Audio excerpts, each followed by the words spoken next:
When I was an undergrad, I got a BA in Women's Studies as well as neurobiology, and really liked all the aspects of Western feminism and was really interested in applying it to Eastern feminism. But I took the neurobiology route and I started studying cognitive aging, Alzheimer's disease, and about 6 years ago, traumatic brain injury. I never really brought the two of them together, and I have to give my thanks to Catherine Snedeker and her team for me to bring those two together in my head and really ignite that passion again. And it's really wonderful because Dr. Odette Harris has been doing some amazing work in looking at the epidemiology of women veterans and TBI. So I have all the data with me, and I've rekindled my interest. I think the top points that I wanted people to have is that I have been in the VA system for about 10 years. And I've been working with military, mostly the veterans with traumatic brain injury. And what's really surprising to me is that we look at veterans who have had traumatic brain injury quite a while ago. So my experience and expertise has to do with chronic symptoms that may or may not be related to traumatic brain injury. And I am very interested in treating those symptoms. And those symptoms, the ones that I work with, are cognitive problems. They are also psychiatric problems, fatigue, and headache, and things like that. But what's really important is that you have to look at this population and understand the comorbidities that exist. So you have to understand the demographics as well as the baseline characteristics of each patient and the problems that they have and how much those problems overlap. The important point that I made in my presentation was about brain imaging and how we are very used to looking at advanced neuroimaging and structural changes that happen in the brain based on traumatic brain injury, functional changes that may happen in the brain based on traumatic brain injury. But we also know that structure of the brain and function of the brain is different in a man and a woman, male and female differences.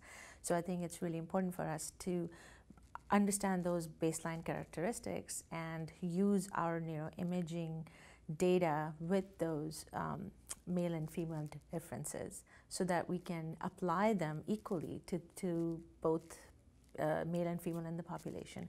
Because right now I don't think we do, because there is a very small number of veterans that are females in our samples. In terms of structural imaging, there is for diffusion tensor imaging, there is a lot of data that's coming out of NIH, as well as there's a lot of data that's coming out of Tampa and Boston areas, Walter Reed. And we have also been working very closely with our collaborators at Stanford, who have developed various ways of looking at diffusion tensor imaging data. We have wonderful collaborations with people, and we're gathering the data to analyze in a very specific way traumatic brain injury patients, so that we can actually incorporate the different variables that I was just talking about. So it's a very interactive way of analyzing data, very cutting edge. In terms of functional neuroimaging, that's a huge field. And people are borrowing from different labs to address the questions. A lot of people are very interested in resting state fMRI, specifically because there's no task-related complications that you can address that are difficult to address. And there's very big names that have worked some wonders with that data.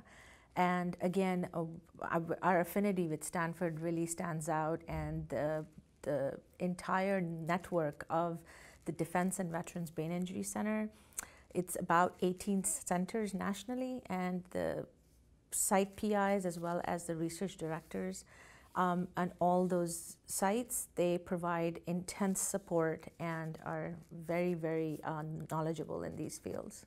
I think what was really important about this conference was that different types of people got together. scientists like me are very used to being with scientists, and we don't mingle that much with social workers, policy, legal. And so what ends up happening is that we talk to providers, and we talk to nurses, and we talk to scientists. And this conference really allowed me to meet people, especially patients, who are actually there volunteering, and hear people's stories, and actually talk to people about legal and policy work and how my work can actually affect that. So it's very empowering. It's extremely empowering. And it's also emotionally challenging because I'm a scientist. I'm not a doctor. So hearing the stories are very hard for me. I think it's also very important that we learned about, not just because we know military trauma, we know military TBI, but we were able to learn about sexual trauma, which has a lot of cultural implications. And I know a bit more about sports concussion.